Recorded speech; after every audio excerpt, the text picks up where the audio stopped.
My wife and I celebrated our 15th wedding anniversary at the same Italian restaurant where I proposed to her. Candles on the table, the same booth in the corner, her hand in mine. Looking at her that night, I thought I was the luckiest man in Ohio. Her name is Diane. I'm Marcus. I'm a structural engineer for a mid-sized construction firm in Columbus, and I've been doing it since I was 23 years old, straight out of Ohio State. Diane had been a middle school English teacher when we met. She quit when our son Tyler was born, and honestly, neither of us ever questioned that decision. We had a good life. A 4-bedroom house in Westerville, 2 cars, Tyler doing well in 8th grade at Ridgemont Middle School. I worked long hours sometimes, but I always came home. That was never a question. Looking back now, I can identify the exact month things started to shift. It was last January. Diane joined a fitness studio called Elevation, the kind of place that costs more per month than our first apartment's rent. She said a few of the school moms had joined and she wanted to get back in shape. I thought nothing of it. I actually encouraged her. I told her it was a great idea. I even offered to adjust my morning schedule so I could drop Tyler off when she had early classes. Within 6 weeks, she had new workout clothes I didn't recognize. Not cheap ones either, the kind with brand names I had to look up. She started showering at the studio before coming home. She came home relaxed, almost glowing, but I never once saw her break a real sweat. Her hair always looked too good. I told myself I was being ridiculous. By March, she had started mentioning a name. Derek. He was one of the trainers at Elevation, she said. Very motivating. Very knowledgeable about nutrition. She mentioned him the way you mention a coworker. Casually, a little too often. I noticed, but I filed it away. Then one Saturday morning in April, I was using the family iPad to look up a contractor's number. Tyler had left his Spotify open, which was linked to Diane's Apple account. I wasn't looking for anything, but the shared photo album, the one we'd set up years ago for family pictures, had a new photo in it that Diane had apparently added by accident. It was a selfie. Her and a man I didn't know, sitting at what looked like a rooftop bar. She was laughing in a way I hadn't seen in a long time. His hand was on the back of her chair, close enough that it wasn't casual. I put the iPad face down on the counter. I stood in my kitchen for probably 5 full minutes without moving. I didn't say anything to her that day. I needed to think clearly, and I knew if I confronted her right then, I'd either get a wall of denials or I'd say something I couldn't take back. So I waited. Over the next 2 weeks, I paid attention to things I'd been too comfortable to notice before. Her phone was always face down now. Always. She had started putting a passcode on it, which she'd never done in 15 years of marriage. She was gone on Tuesday and Thursday evenings for what she called extended class sessions. I called Elevation one Thursday afternoon, pretending I was interested in a membership for my brother. I asked about class schedules. The woman on the phone was helpful. She told me Thursday evening classes ended at 7. Diane never got home before 9. I have a good friend at work named Ray. We've been colleagues for 11 years, and I consider him one of the few people I'd trust completely. One evening, I told him what I was seeing. He didn't say much at first. Then he put his coffee down and told me that his wife Lisa had mentioned something a few months back, that Diane had been spending time with a trainer named Derek outside the studio. Lisa had been at Elevation too, and had apparently heard things. Ray hadn't thought much of it at the time. He apologized for not saying something sooner. I told him not to. I wasn't sure I would have believed it then anyway. I spent the next several days thinking about what I actually wanted to do with what I knew, or suspected. I wasn't going to act on suspicion. I needed to be sure, not for her sake, for mine, and for Tyler's. I checked our cell phone bill online. We were still on a shared family plan. In the last 30 days, there were 47 calls and texts between Diane's number and a number I didn't recognize. I looked it up. It was registered to a Derek Callahan in Columbus. I sat with that for a long time. On a Wednesday morning, after Tyler left for school and Diane had gone to what she said was a morning class, I looked through the car she drove. I wasn't sure what I was looking for. In the center console, tucked under a parking receipt, I found a card. It was from a hotel, the kind of key card they give you when you check in, already deactivated, probably kept as a memento. The hotel's name was printed on the front. It was 20 minutes from our house. That was enough. I called a lawyer that afternoon. A woman named Patricia who had handled a contract dispute for my firm 2 years before. She was sharp, calm, and I trusted her. I told her everything. She told me what I needed to document and how to do it without doing anything that would hurt me in court. She told me Ohio was a no-fault divorce state. but that evidence of infidelity could still affect asset division depending on how things were spent. She told me to open a separate bank account immediately and to stop making any large joint purchases. She told me not to change behavior around the house yet. I followed her instructions exactly. The following week, I told Ray what I had found. He was quiet. Then he told me something that changed the shape of everything. He said that Derek Callahan wasn't just a trainer at Elevation. He was also married. His wife's name was Angela, and she had a daughter in 4th grade at Tyler's school. Ray knew this because his wife Lisa had found out through the school parent network, and Lisa had only recently connected the dots herself. Angela apparently had no idea. I thought about Angela for a day before I decided I owed her a conversation. I didn't know her well. We'd exchanged pleasantries at school pickup a few times. But she deserved to know what her husband was doing. I wasn't going to let her keep being lied to just because it was easier for everyone else. But before I did anything, I needed to be absolutely certain. Ray offered to help. He knew a retired police officer who now did private investigation work. I won't go into the details of what was documented over the following 10 days, but when Ray handed me the folder, I felt a very specific kind of cold settle into my chest. Photographs, timestamps, locations I recognized, the rooftop bar, a restaurant in Short North, and the parking lot of a hotel. I looked at those photographs for a long time. Then I closed the folder and put it in the filing cabinet in my home office, behind the tax returns. The following Thursday was the spring parent-teacher showcase at Ridgemont Middle School. Every family was expected to attend. Tyler had a project on display in the gymnasium. It was a big night. Probably 200 parents and students moving through the hallways in the gym. Diane spent an hour getting ready. She wore a blue dress I hadn't seen before. She seemed happy, light, easy to be around. Tyler was proud of his project and kept asking if we thought his science teacher would mention it. I told him it was the best one in the room. I meant it. About 45 minutes into the evening, I spotted Derek Callahan across the gymnasium. He was there with Angela and their daughter. He was taller than I'd expected. He had the kind of easy confidence that comes from being looked at a lot. He hadn't noticed me yet.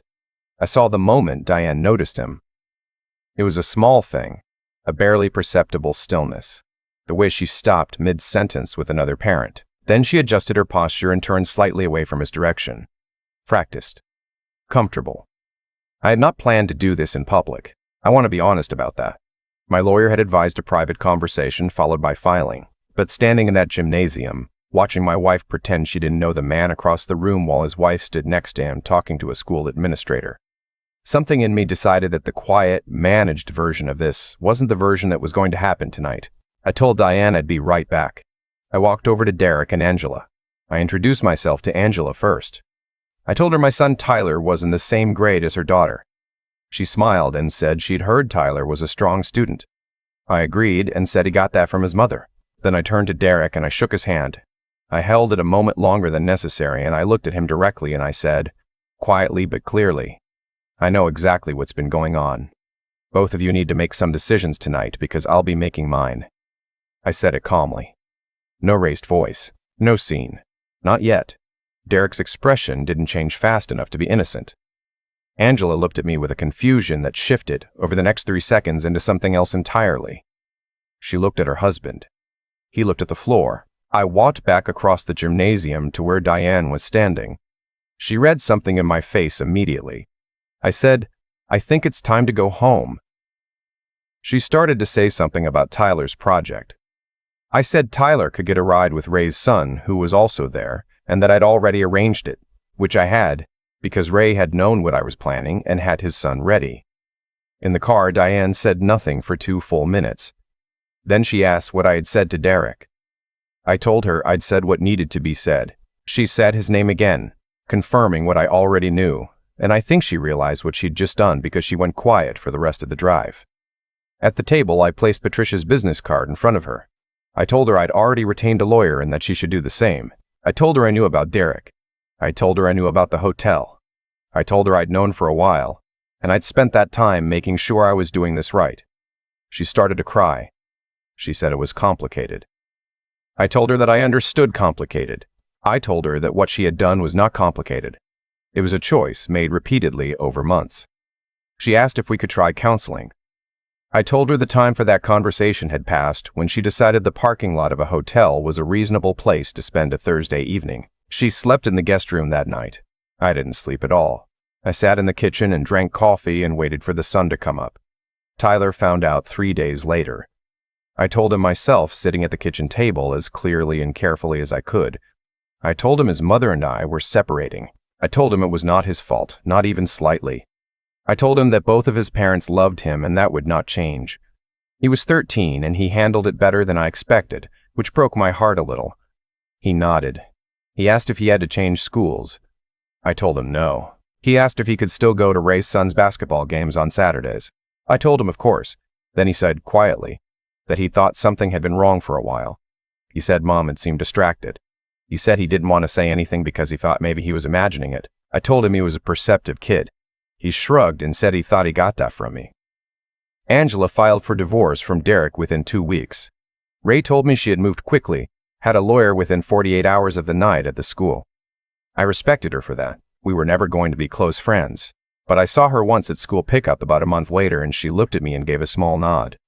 I nodded back. That was enough. Diane moved into an apartment in Dublin in May. Derek, by that point, was no longer employed at Elevation. I don't know all the details of what happened there, but Ray heard through Lisa that the studio's management had received complaints. He had been let go within a week of the school event. He was staying in the house he and Angela had shared, at least temporarily, while the divorce was being sorted. I filed in June. Patricia was efficient and thorough. Diane did not contest most of the terms. The house was appraised, the equity split, and because Patricia had documented how joint funds had been used, hotel stays, dinners, and the membership at Elevation that had been charged to our joint account. The settlement reflected that. Diane received less than she would have otherwise. She didn't argue. I think she knew there was nothing to argue. Tyler stayed with me during the week and spent every other weekend and one evening midweek with Diane.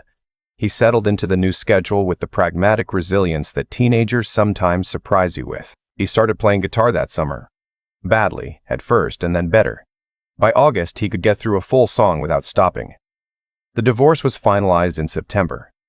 I want to tell you about someone, because this story doesn't end in that courtroom. Her name is Christine Okafor. She's an attorney, not at Patricia's firm, but at the firm that handles commercial contracts for the construction company I work for. We had met twice in professional settings before any of this happened, briefly, across conference tables. She was precise and direct in a way I found immediately impressive. She asked good questions, and she didn't waste words. We ran into each other in October at a continuing education seminar for licensed engineers and construction professionals in downtown Columbus. We ended up sitting at the same table for lunch. She knew I was going through a divorce.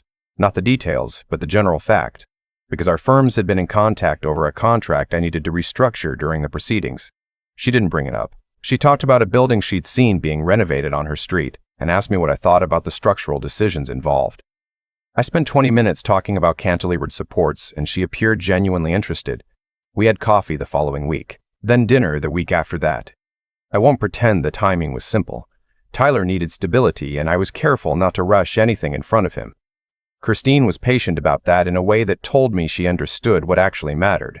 She met Tyler for the first time in December at a Columbus Blue Jackets game, with Ray and his family there as well, so nothing felt too staged. Tyler told me the next morning that she seemed smart. He said it like it was the highest compliment he could offer. Coming from him, it was. Diane calls Tyler every Sunday.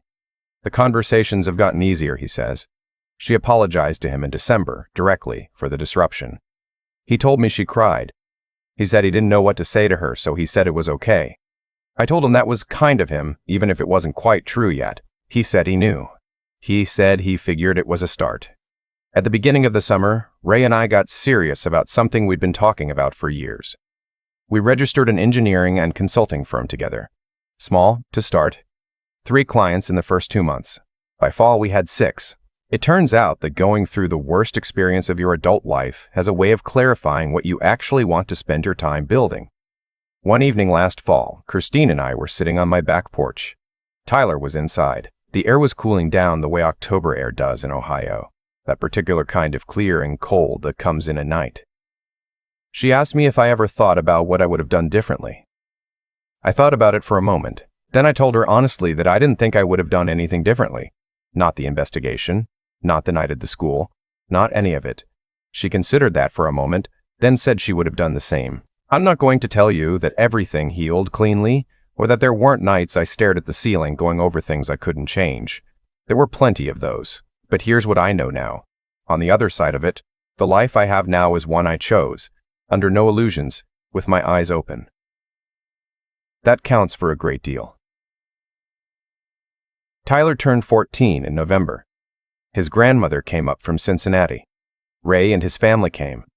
Christine was there. We had too much food, and Tyler played 3 songs on a guitar, including one he'd written himself, which was actually pretty good. At some point, I looked across the room at all the people who had shown up for him, and I thought, not for the first time, that the luckiest thing I ever did was refuse to pretend everything was fine when it wasn't. The man who sat in that Italian restaurant on his anniversary believing everything was solid, I feel for him. But I don't envy him anymore.